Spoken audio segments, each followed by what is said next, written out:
Diegos, Renatas, Bárbaras, Eduardos, Gustavos, Anas. As pessoas transformam as empresas. Por isso, a Solids tem inteligência de dados, People Analytics e ferramenta de gestão comportamental para você formar equipes de alta performance. É uma plataforma de RH completa para recrutar, desenvolver e manter os melhores talentos ao seu lado. Tudo com menos custos, mais agilidade e produtividade. Solids, RH inteligente.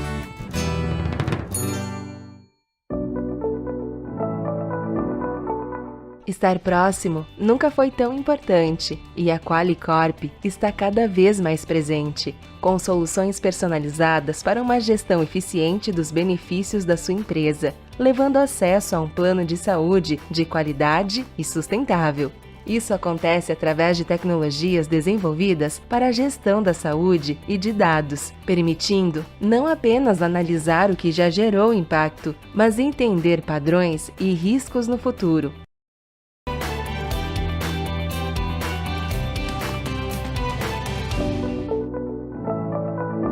Vamos juntos reabrir nosso mundo com segurança, proteger as pessoas, providenciar alimentação saudável e segura, conveniências e transformar nossos espaços. Para abraçarmos o novo normal, vamos precisar de ajuda dos times de serviços, chefes, técnicos e cuidadores. E quando nos reinventamos juntos, tudo é possível. Reinvente-se com confiança com a Sodexo. I'm working to keep the fire going for another 150 years. To inspire confidence through style. I'm working to make connections of a different kind. I'm working for beauty that begins at nature. To treat every car like I treat mine. At ADP, we're designing a better way to work, so you can achieve what you're working for.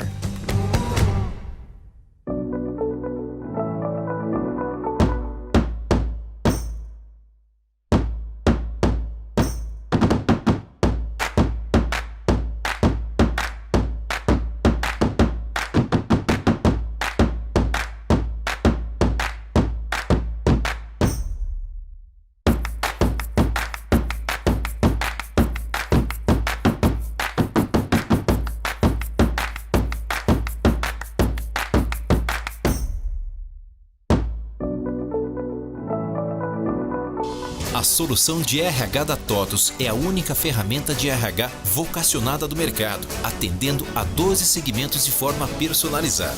Com o RH da TOTUS, você gerencia folha de pagamento, ponto eletrônico, processos trabalhistas, medicina e segurança do trabalho. Além de toda a parte de gestão do capital humano, como cargos e salários, recrutamento e seleção, avaliação de performance e treinamento e desenvolvimento.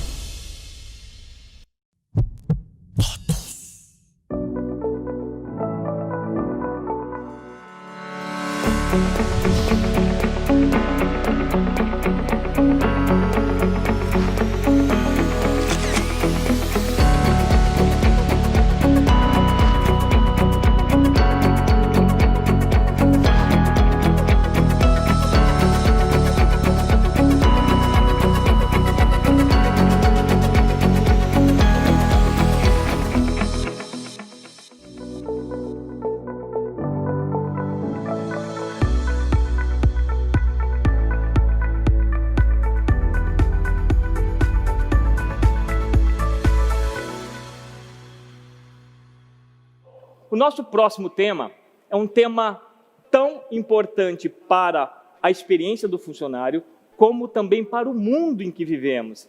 É verdade, nós estamos aqui para trazer o painel Gestão, Tecnologia e Sustentabilidade, práticas que mudam o mundo e os resultados do negócio. E com vocês, eu trago Danilo Maeda, que é o diretor de atendimento e líder de impacto social e sustentabilidade Brasil, do Jeffrey Group, Rômulo Batista, Campaigner Sênior de Florestas do Greenpeace, e a nossa moderadora, Gabriela Ferigato, editora do RH para você. Vamos lá, galera? Vamos assistir? Obrigada, Del. Obrigada pela apresentação. Obrigada, Danilo. Prazer tê-lo aqui. Eu vou começar passando a bola para você, para a sua apresentação, que sei que você vai contar para a gente um pouquinho do que é sustentabilidade, de como esse conceito avançou ao longo do tempo, né, as mudanças, a importância de pensá-lo de forma estratégica e como as lideranças e as empresas podem assumir essa posição. Então, vou passar a bola para você. Obrigada mais uma vez e depois a gente bate nosso papo. Obrigado pelo convite, obrigado pela apresentação. Agradeço também a organização do evento, o pessoal técnico aí que está viabilizando a transmissão e principalmente vocês que estão nos assistindo, emprestando um pouco do seu tempo para que, se eu conseguir, né, cumprir essa missão de compartilhar um pouco de conhecimento, de informação com vocês, vou ficar muito feliz. Quero depois bastante ter a oportunidade de conversar com vocês, responder algumas perguntas, comentários que vierem, então fiquem bastante à vontade para colocar suas perguntas aí nos comentários e vamos tentar bater um papo, mesmo que a gente não esteja juntos fisicamente, infelizmente, né? Mas que a gente possa pelo menos trocar um pouco de ideia, se não for possível agora durante essa 1h30, na sequência eu me comprometo aqui a viabilizar uma continuidade dessa conversa também virtualmente, se for o caso, né? Bom, então aqui nessa apresentação que eu preparei, é um pouco como, vou chamar de Gabi já, tá? Claro. Como a Gabi falou, eu faço um pouquinho de histórico sobre o conceito de sustentabilidade, para a gente ter esse entendimento do tema sustentabilidade como um tema de negócios, que é como a gente entende que ele realmente deve ser tratado. Eu também faço um pouco de linha do tempo, um pouco de uma reflexão, na verdade, bastante rápida sobre a questão da tecnologia e inovação, para mostrar como esses temas, hoje em dia, estão fundamentalmente interconectados e são também fundamentais para trabalhar as questões de recursos humanos, as questões de gestão de pessoas, né? E, na sequência, a gente vai falar um pouco sobre um tema que tem a ver com sustentabilidade, tem a ver com a agenda de impacto social e muito a ver com a área de gestão de pessoas, que é diversidade e inclusão. Tá bom? Então, um pouco o roteiro que a gente preparou aqui para hoje. Então, como eu adiantei, né, fazendo uma breve história aqui do tema de sustentabilidade, eu poderia fazer aqui 3 horas sobre história de sustentabilidade, mas eu tentei enxugar bastante. E eu acho que um ponto importante inicial é a gente entender essa agenda como uma agenda multifatorial. Então, depende de onde você vai ler sobre sustentabilidade, você vai parecer que o tema é um tema oriundo da conscientização da sociedade e da pressão das pessoas em relação às empresas. Então, dependendo dos autores que você vai pesquisar, vai ter a percepção de que esse é um tema pelo qual as empresas se preocupam, porque a sociedade pressiona as empresas. O que isso significa? Isso significa quando você tem agentes da sociedade tentando investigar quais são as empresas com trabalho escravo na sua cadeia de produção. Isso significa você ter agentes sociais pressionando as empresas que têm atividades extrativistas ilegais, né? Então, esse é uma vertente, um dos caminhos pelos quais as empresas são motivadas a trabalhar as questões socioambientais. Mas não é só isso, né? Tem outros aspectos que trazem também pressão para o ambiente corporativo. Um deles são as demandas dos investidores. Então, o mercado financeiro, hoje em dia, eu acho que 2020 tem sido um grande marco na história do tema de investimento com viés de sustentabilidade. Os investidores têm percebido o valor das empresas, o valor diferenciado das empresas que têm boas práticas de gestão socioambiental e têm cobrado as empresas nas quais eles investem para fazer isso. Talvez os investidores estejam fazendo isso percebendo uma relação melhor de risco, de gestão de risco, uma relação melhor de potencial de retorno por conta da própria pressão e conscientização da sociedade. Mas eles, por si só, já viram um grande,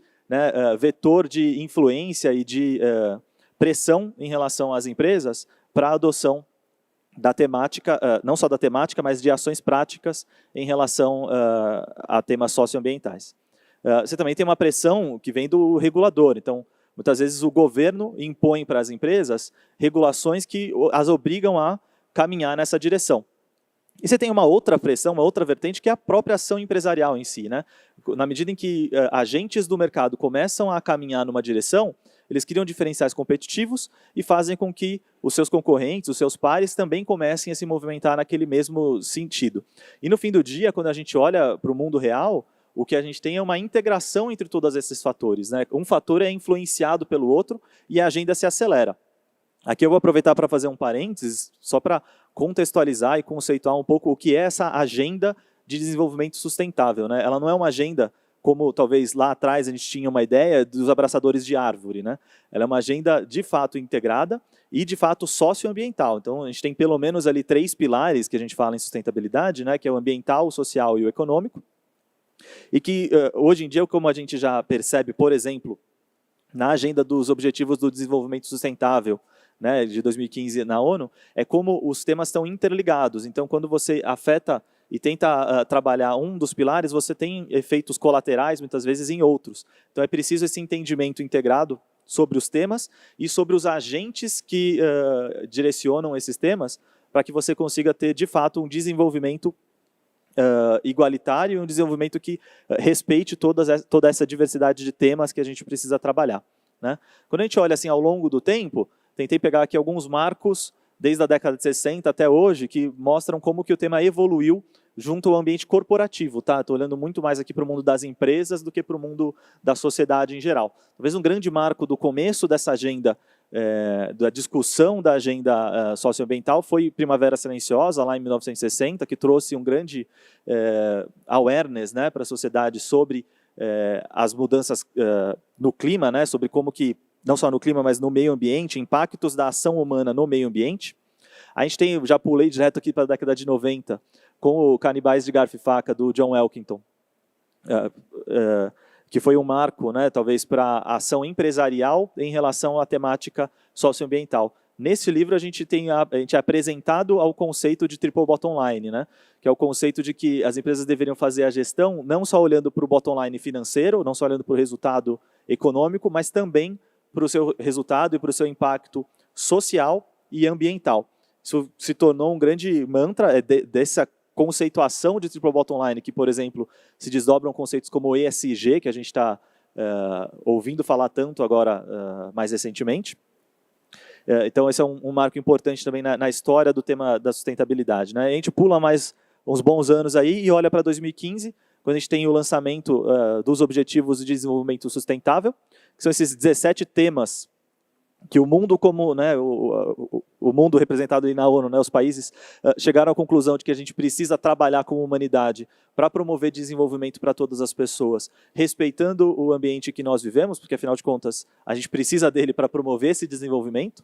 E o que é interessante nessa agenda, além dela ser ampla, né, tem 17 temas, é o entendimento de como esses temas estão interligados, e o segundo entendimento de como não é possível apenas um agente endereçar essas questões. São questões grandes demais para que apenas os governos consigam endereçar e resolver. Então, para essa agenda, a sociedade civil, o setor privado, são convocados a participar da mudança. Por isso que a gente tem um objetivo específico, que é o 17, falando sobre parcerias para implementar os programas, parcerias para implementar as mudanças necessárias para a gente entregar essa agenda de transformação. E aí, talvez mais recentemente, né, trouxe aqui um marco do começo deste ano, com a atualização do manifesto do Fórum Econômico Mundial de Davos, colocando muito claramente que o propósito das empresas não é apenas gerar valor para o acionista, mas é atender às demandas dos seus stakeholders. Então, você deixa de ter, né, uma operação de setor privado voltado apenas para o shareholder, ou seja, apenas para o acionista, e começa a olhar para todos os seus públicos de relacionamento e trazer isso como um fator preponderante, um fator primordial, né, um fator fundador do seu entendimento de empreendimento privado. Então, se você quer ter um empreendimento privado, você tem que partir do princípio de que o objetivo não é apenas gerar retorno financeiro para o acionista, mas sim gerar valor para todo mundo que tem potencial interesse, que se relaciona com a sua companhia. Isso muda muito, né, em relação à forma como a gente faz negócios no dia a dia. E aí você pode estar perguntando assim, o que eu, RH, né, qual que é a minha relação com o tema? O que eu tenho a ver com isso, Danilo? Você está falando aqui de coisas que estão lá na ONU, que estão lá no Fórum Econômico Mundial, né? Eu estou aqui cuidando de uma área de RH, às vezes de uma empresa grande, mas assim, qual que é a conexão, né, desse tema com a minha realidade? Então a gente vai tentar entrar um pouco. Primeira coisa para a gente pensar é de fato, né, como, além de ser a coisa certa a fazer, como a gente fala muito sobre essa agenda de sustentabilidade, é a coisa que dá mais retorno no médio e longo prazo. E quem está falando isso não sou eu, né, é o Larry Fink, CEO da BlackRock, que é a maior gestora de ativos do mundo, falando sobre como que o propósito é o motor da lucratividade no longo prazo. Então não existe uma dicotomia entre esses dois conceitos. Na verdade, um está na base do outro. Você precisa de propósito, você precisa de uma atuação sustentável consistente para conseguir gerar lucro no longo prazo. Não é que você faz sustentabilidade e gera lucro, apesar, né, você gera lucro e apesar de fazer sustentabilidade. Na verdade, não, você precisa de um para conseguir obter o outro. Porque os negócios têm externalidades, né? Então, eu trouxe um exemplo aqui, perto lá da onde eu moro, que a gente viu, eu estava passeando lá outro dia e vi essa faixa, né? Então, o condomínio colocou uma faixa para avisar as pessoas que uma atividade que ele estava realizando, no caso de uma reforma, poderia gerar impactos nas pessoas que convivem ali no entorno deste empreendimento, deste condomínio. Quando a gente olha aqui, é interessante que eles entenderam o conceito de externalidade. Né, que é o conceito de externalidade é um conceito que a gente importa lá das ciências contábeis e que tem a ver com resultados, né, impactos que você pode causar em terceiros no processo de geração de valor do seu próprio negócio. Então, esse condomínio entendeu que a atividade dele podia ter um impacto num terceiro, mas ele ainda não se responsabilizou, não internalizou o custo desse impacto que ele pode causar. Ele percebeu que o impacto existe e externalizou o custo, diz, olha, né, a faixa diz, olha, tome cuidado porque eu estou fazendo alguma coisa aqui que pode te afetar.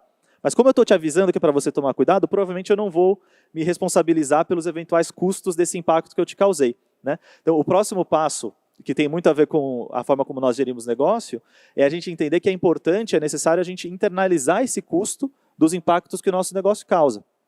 Isso tem muito a ver com como a gente toma as decisões, como a gente mitiga eventuais impactos negativos que a nossa atividade pode causar em outros agentes. Né?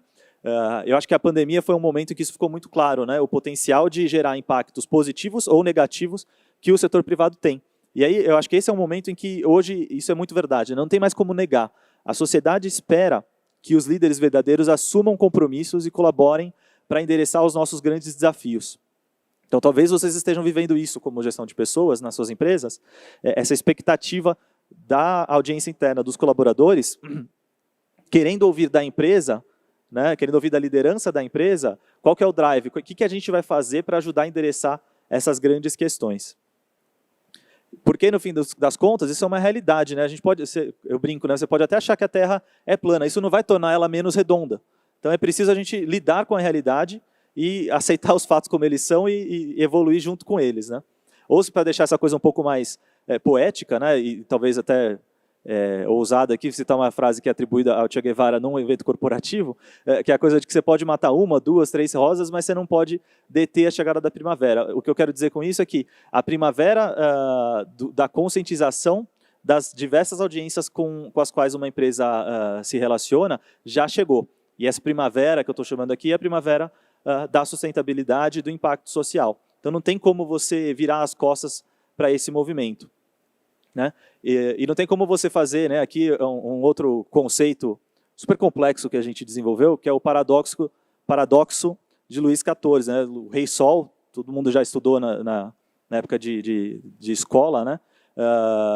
E apesar de todas as referências que a gente tem, tinha um hábito dele que é muito curioso, que é da onde a gente criou esse conceito do paradoxo de Luís XIV, que não por ele, né, mas uma questão da época. A questão da higiene era feita sem tomar banho. Então, abusava-se do uso do perfume, trocava-se eventualmente as roupas, mas não se tomava banho. Então, esse é o paradoxo. Né? Hoje a gente sabe que não adianta você só passar perfume e não fazer a higiene, não tomar o banho. Né? Então, é um pouco isso. Não adianta você ter o primeiro impulso que muitas empresas têm quando elas se deparam com esta realidade aqui, né, de que a sociedade espera que os líderes assumam compromissos. Talvez o primeiro impulso de muita gente é fazer uma ação apenas externa, apenas de comunicação, apenas passar um perfume.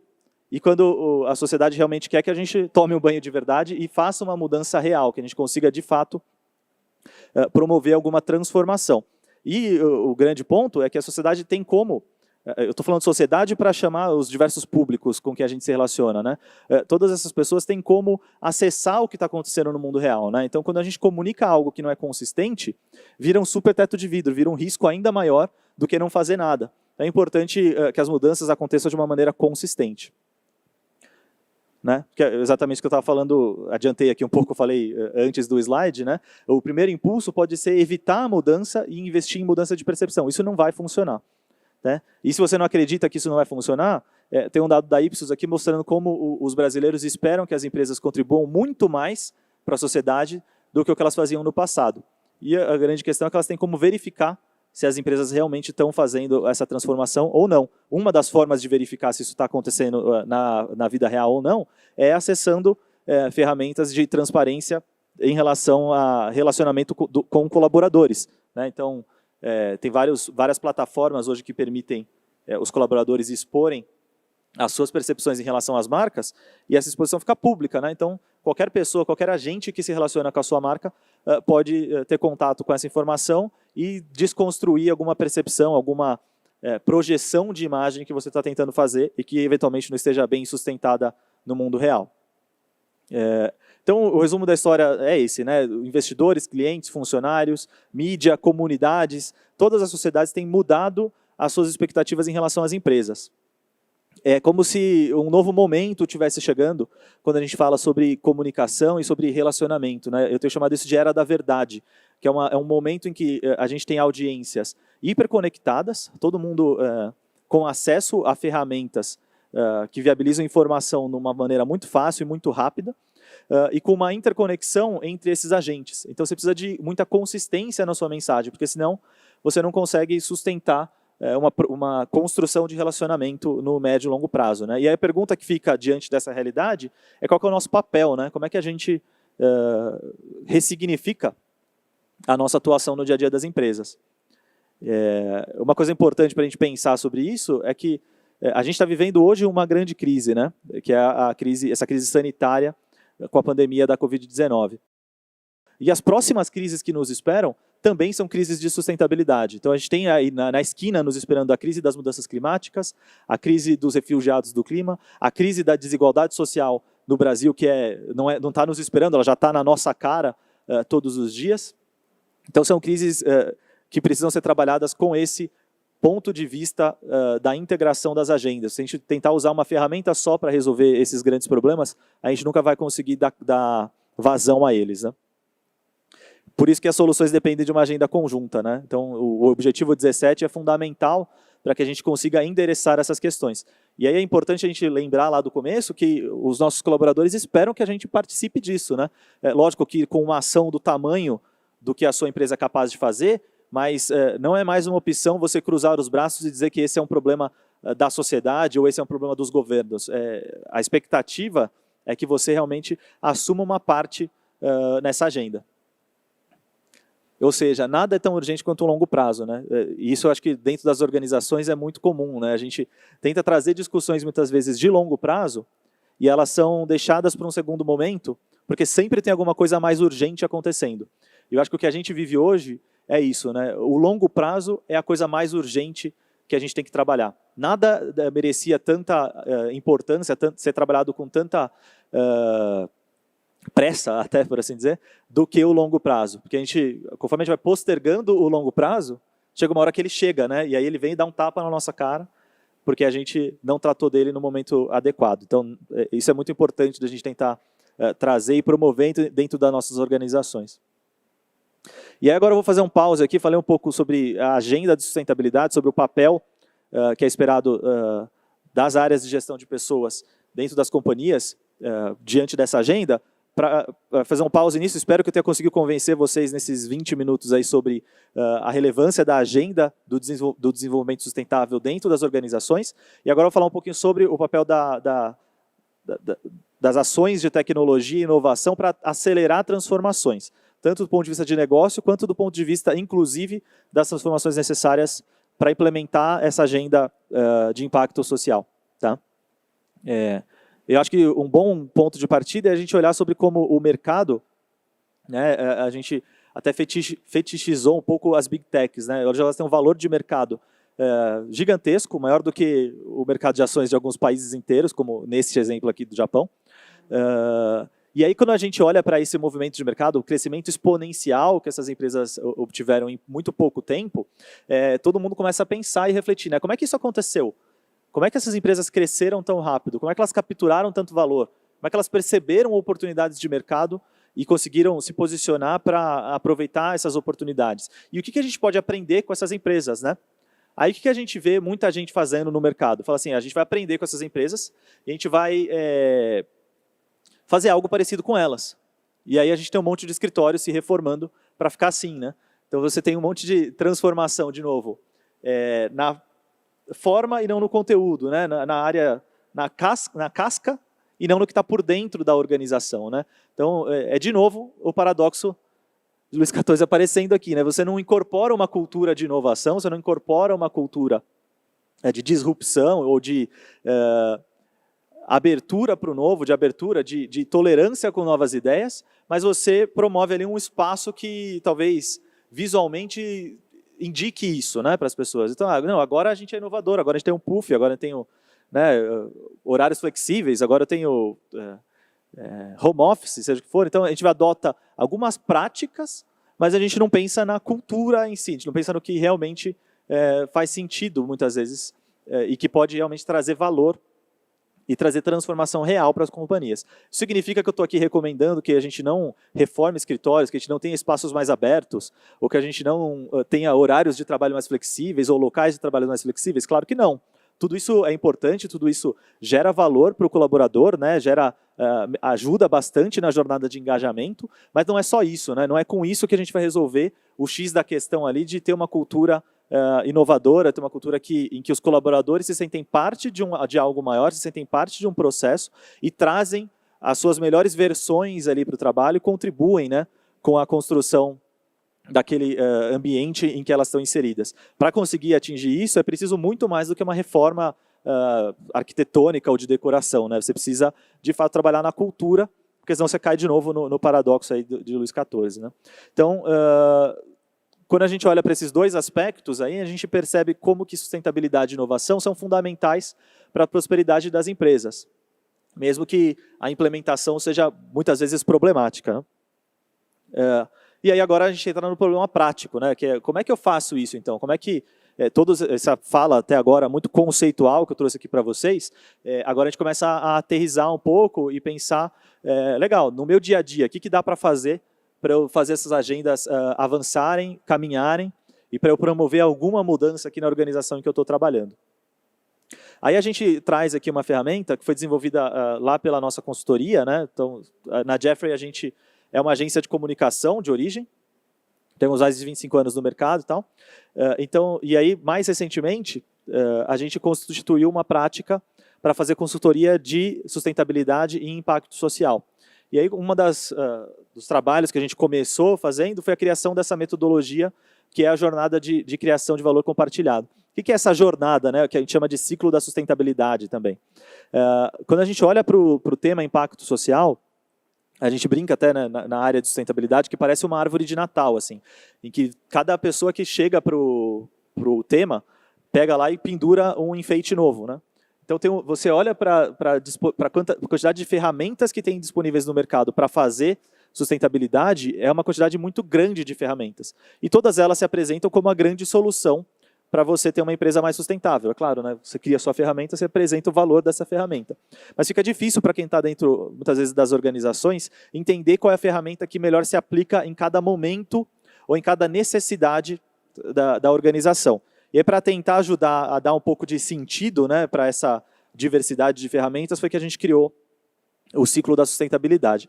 Então, ele é um processo de 8 etapas, em que a gente vai posicionando diferentes ferramentas e diferentes momentos dessa jornada de evolução das empresas em direção a uma atuação mais sustentável. A primeira etapa, o primeiro momento, o que não significa que você precisa necessariamente começar por ele, né? Você pode, é uma jornada, um ciclo que se retroalimenta e as coisas estão também interconectadas, a gente coloca aqui numa ordem numérica para facilitar o entendimento. Então, o primeiro momento é o momento do pensamento sistêmico, que é você ter, na gestão da companhia, no nível de liderança, a garantia de que esse entendimento sobre o potencial de impacto da companhia é maior do que o seu próprio CNPJ e de que a relevância de gerar valor no longo prazo é tão significativa quanto a necessidade de gerar valor no curto prazo. Então, o pensamento sistêmico diz respeito a você construir esse entendimento de que a empresa faz parte de um ecossistema maior, de que ela precisa se preocupar para além do trimestre. Se você tiver isso na sua gestão, já é um ótimo começo de trabalho. Se não, é melhor você pensar em como que você vai implementar ações para constituir esse tipo de entendimento sobre gestão e governança. Depois disso, a gente vai para a etapa 2, que é a avaliação de materialidade. Assim como externalidade, né, um conceito importado das ciências econômicas, materialidade é parecido. Né? Então, materialidade em economia diz respeito aos temas que têm um potencial de impactar o resultado financeiro de uma organização. Aqui, na agenda socioambiental, também diz respeito a temas que têm o potencial de impactar o resultado do negócio, só que o entendimento vai além apenas do resultado financeiro. Né? Então, em avaliação de materialidade aqui, a gente vai olhar quais são os temas que podem impactar o resultado do meu negócio, no curto e no longo prazo, quais são os temas relevantes para os meus stakeholders. Então, você tem um momento aqui de pesquisa, de escuta mesmo, né, de engajamento real com seus stakeholders, para entender o que é relevante para eles, daquilo que a sua organização faz. Então, dos diversos temas em que a sua organização tem algum potencial de impacto, quais são os temas que mais importam para os seus colaboradores, para os seus clientes, para outros grupos de relacionamento. Aqui é o que você faz em avaliação de materialidade. Né? Quando você sabe quais são os temas mais relevantes, você pode partir para entender onde é que você consegue fazer mais diferença.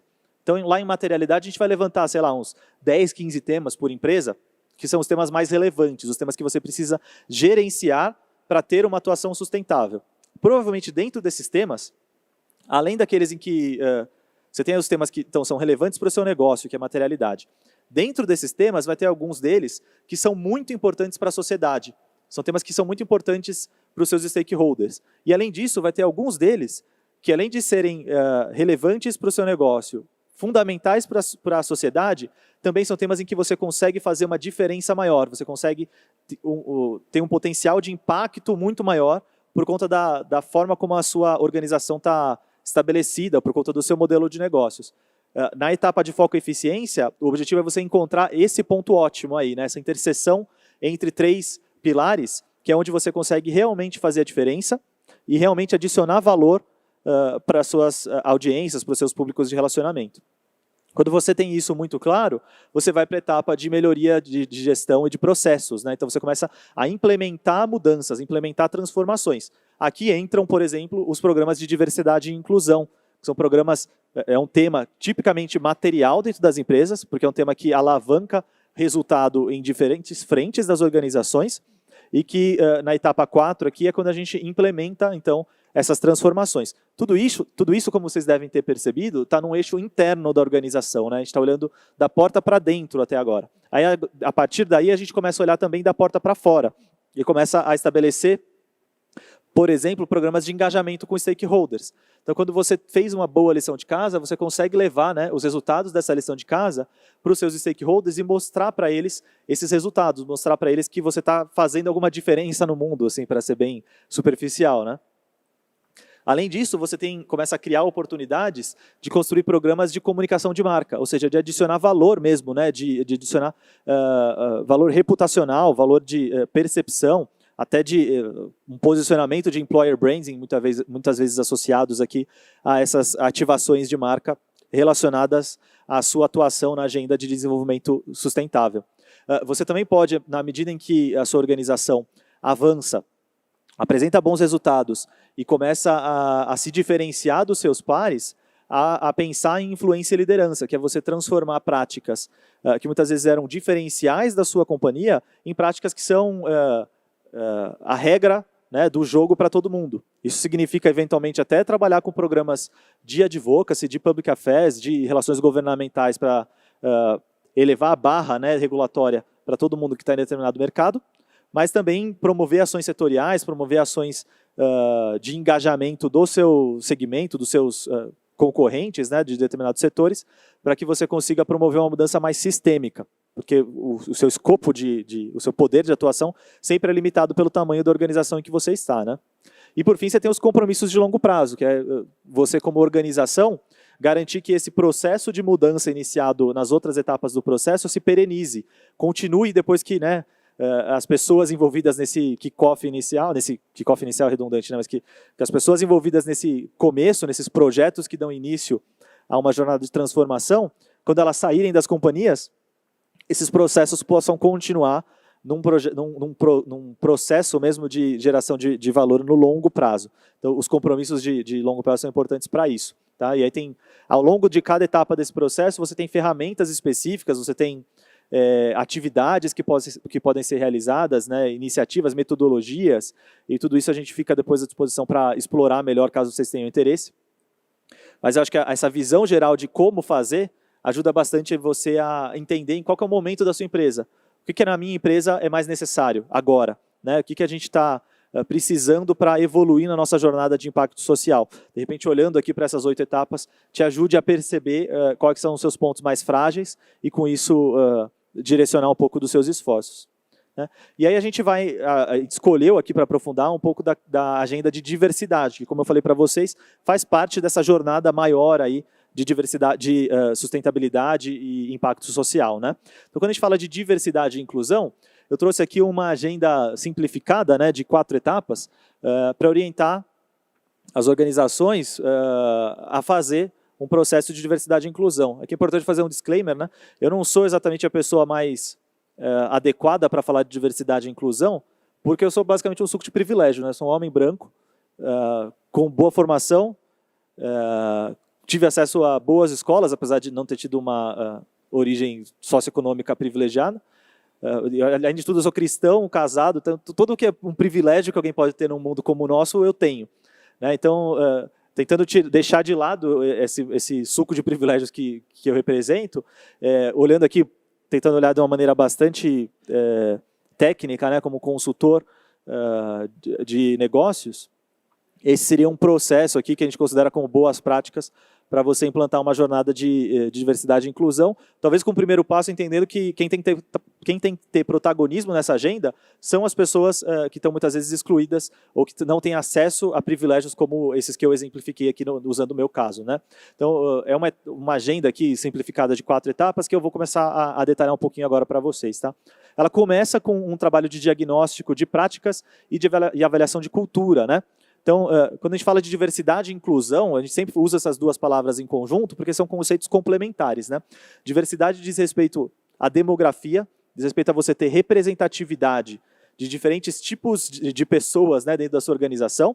Então, grupos vulneráveis ou grupos minoritários, minorizados, seja qual for o termo que você prefere usar, estão presentes na sociedade, mas muitas vezes não estão presentes nas organizações. Então, diversidade diz respeito a você promover essa demografia mais espelhada em relação ao que a gente vê no mundo real. Né? Então, o Reinaldo Bugarelli, que é um consultor que eu acompanho bastante, foi meu professor e já fez projetos em conjunto, fala que diversidade é você trazer o que você está vendo na calçada dentro do escritório.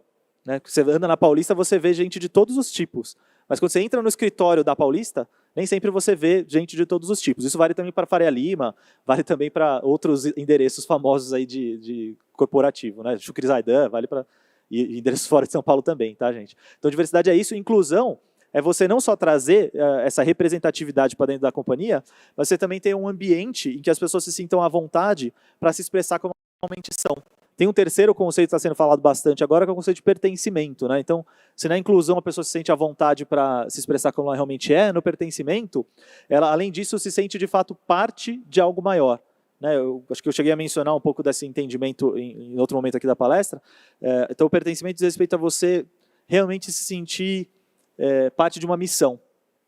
Realmente se sentir que você é aquela empresa que você passou a fazer parte. Né? Você realmente passa a sentir que aquele sobrenome que a gente adquire quando vai trabalhar em algum lugar, realmente é um sobrenome, né? Realmente é quem você... no fim do dia, né? E aí, se você se identifica nesse nível com a organização, você tem um comprometimento, um engajamento muito maior, e então o valor que você tem, o potencial de geração de valor que você tem a entregar também é muito maior. Então, você conseguir gerar esse senso de pertencimento talvez uma grande meta, né, na jornada do colaborador para as áreas de gestão de pessoas. Depois do diagnóstico, então, seguindo aqui na etapa dos processos aqui de diversidade e inclusão, você vai desenvolver um plano de ação específico, né? Então você vai pensar se o meu problema é um problema de diversidade, se o meu problema é de inclusão, se o meu problema é de pertencimento, o que é que eu posso fazer para resolver a questão? Aí você tem um cardápio enorme de ações que podem ser feitas, né? Você pode fazer uma campanha de conscientização, pode revisar os seus processos de recrutamento e seleção, seus processos de treinamento, seus processos de cultura, enfim, todas as disciplinas dentro do RH, né, eventualmente precisam ser revistas. Pode criar comitês de diversidade e inclusão, grupos de afinidade para as pessoas organicamente construírem, né, esses planos de ações. Enfim, você vai construir ações que fazem sentido, né?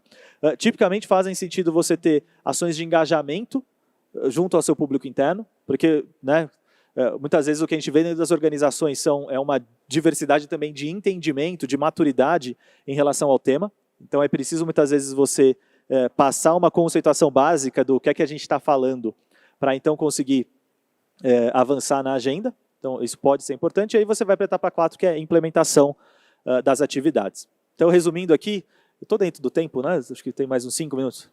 Vamos ver pela aqui. Minha conta. Eu tenho 45, 1h30, estou fazendo a conta do cronograma ali. Tá bom. Então, agora eu estou terminando de verdade. Então, resumindo aqui, se for para vocês lembrarem alguns poucos pontos desse tempo todo que eu fiquei falando, lembrem desses pontos que estão aqui, tá? Parece óbvio, mas comece pelo mais importante, né? Então, lembra lá do conceito de materialidade.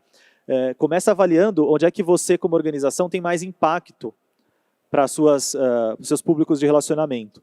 Se você conseguir fazer essa leitura inicial, provavelmente você já vai começar com um plano de ação mais consistente e que te possibilita construir relacionamentos sustentáveis com os seus colaboradores e com outros públicos.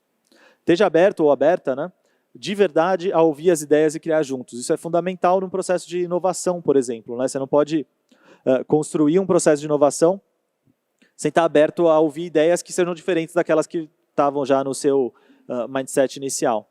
Isso significa que vale a pena investir em programas de Open Innovation, fazer aceleração de startups, hackathons, fazer parcerias com universidades, né, fazer investimentos milionários aí em programas de inovação?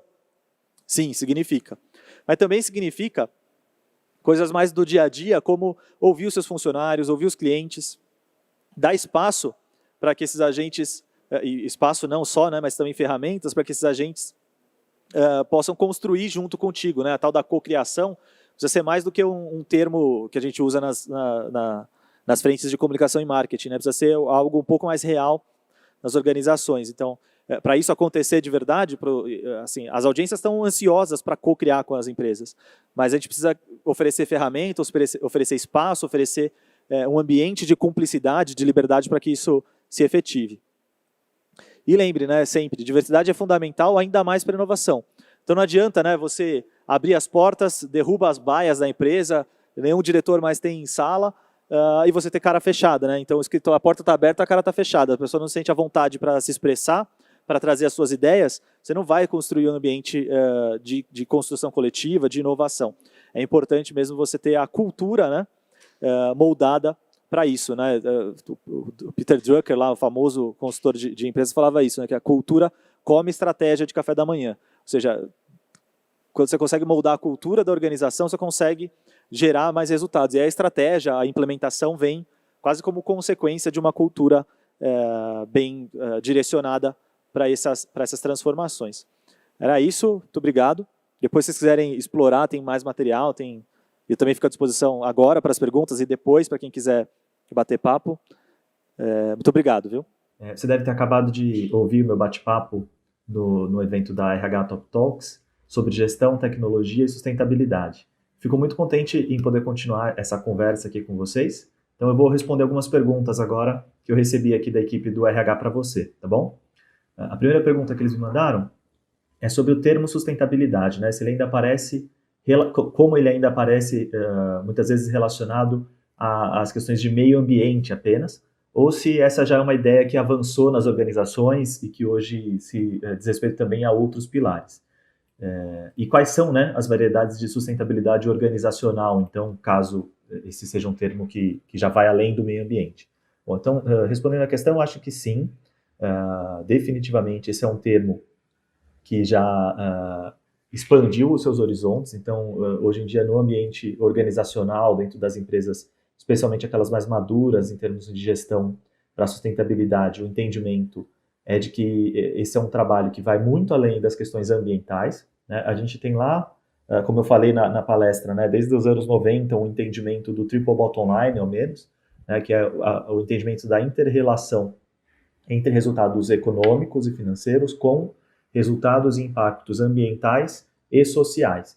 E aí, quando a gente começa a pensar no que está dentro desses pilares, né, econômico, financeiro, ambiental e social, a gente vai para uma diversidade bastante grande de temas que precisam ser gerenciados pelas organizações, né? Então, no pilar social, a gente vai pensar em questões de cultura organizacional, vai pensar em questões de direitos humanos, que inclui, por exemplo, diversidade e inclusão, inclui, né, engajamento com comunidades, inclui geração de emprego e renda, toda uma série de atividades e de temas relacionados no pilar social. No pilar ambiental, você tem também uma diversidade grande de assuntos que precisam ser endereçados, a depender do tipo de operação da sua organização, né? Então, você pode falar desde consumo de energia, consumo de outros recursos naturais, água, geração de resíduos, economia circular, né, que é uma forma da gente de adotar metodologias para realimentar o processo produtivo com o que seria anteriormente considerado resíduo, enfim,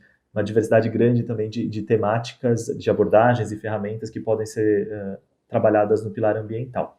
Isso leva para uma próxima pergunta, que é sobre quais são os pontos que os líderes e gestores devem se atentar para tornar uma empresa efetivamente sustentável nos aspectos de maior relevância. Eu diria que tem 2 passos fundamentais, naquela ferramenta que eu apresentei na palestra, elas estão bem, não por acaso, no começo, né, da ferramenta, que são, a primeira coisa, o entendimento do impacto sistêmico, o entendimento da correlação entre organização e ecossistema em que ela está inserida. Então, isso eu acho que é um primeiro passo fundamental. O segundo passo é a questão da materialidade, então de você, num processo consistente de engajamento com stakeholders, conseguir entender quais são os temas, quais são as áreas de maior impacto da sua organização para esses stakeholders. A partir daí você consegue fazer um trabalho de gestão desses impactos muito mais eficiente, muito mais direcionado para aquilo que realmente faz sentido, tendo em vista, né, o entendimento, a necessidade dos stakeholders e os pontos críticos e estratégicos para o seu negócio. Acho que esses são, talvez assim, o começo de uma jornada de sustentabilidade consistente e sustentável para as organizações. E aí a última pergunta que o pessoal mandou aqui, perguntando a minha opinião sobre o impacto da Covid-19 nas agendas de sustentabilidade das empresas. Acho que de forma geral, né, assim, via de regra, a pandemia trouxe um impacto e um efeito catalisador para a adoção de estratégias de sustentabilidade. O que a gente percebeu no mercado como um todo foi o setor privado se organizando, se movimentando para participar de uma resposta a essa grande crise que afetou todos nós. Muitas vezes fazendo até um papel tão relevante quanto o papel de órgãos governamentais e cumprindo realmente uma função social que vai além daquilo que é estritamente exigido das companhias. E ao fazer este processo, né, ao se engajar num processo de geração de valor, de proteção social, enfim, de impacto para as comunidades, para os colaboradores, para diversos stakeholders com os quais essas empresas se relacionam, acho que muita gente conseguiu perceber o valor dessas iniciativas, conseguiu perceber e ter ali, né, uma experiência prática muito clara de como faz sentido, de como vale a pena trabalhar nesse tipo de atividade em que você realmente se engaja com seus stakeholders e constrói algo em conjunto. Então a minha aposta é que quem já fazia antes conseguiu se movimentar muito melhor durante a pandemia, conseguiu, né, ter uma resposta muito mais adequada a toda a necessidade de ajuste de processos que foi necessário se fazer, especialmente no começo ali da pandemia. Quem não tinha nada passou a fazer e ambos vão continuar fazendo daqui em diante. Então, o que a gente vai ver, muito provavelmente, mesmo depois da pandemia, é um novo nível de engajamento das organizações com as questões socioambientais, porque é isso que a sociedade representada nos seus diversos stakeholders ali que se relacionam com as companhias, espera e demanda atualmente. Tá bom? Obrigado.